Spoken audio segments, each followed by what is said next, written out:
Ilon Musk SpaceX'ni tashkil qilganidan keyin 3 marta ham o'sha koinotga yuborgan raketasi mag'lubiyatga, ya'ni o'sha avariyaga uchradi va bu aslida Ilon Musk uchun juda katta yo'qotish edi, ya'ni moliyaviy yo'qotish. Lekin bu uni to'xtatmadi. O'zi uchun bo'ldi. Oxirgi marta qilib ko'raman.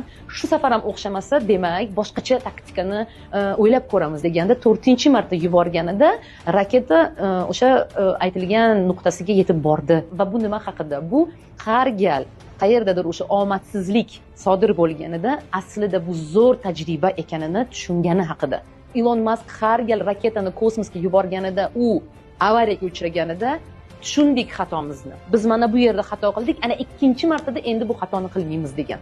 Ikkinchi marta yana o'sha xatosiz endi yuborganda boshqa xatoga duch kelgan. Va xuddi shunday 3 ta katta xatoni to'g'rilaganidan keyin 4-marta uning loyihasi muvaffaqiyatga uchradi. Va bugungi kunda Ilon Musk dunyodagi eng boy insonlardan biri va buni ortida aslida har bitta ishi tez hozir zo'r bo'lgan degani emas.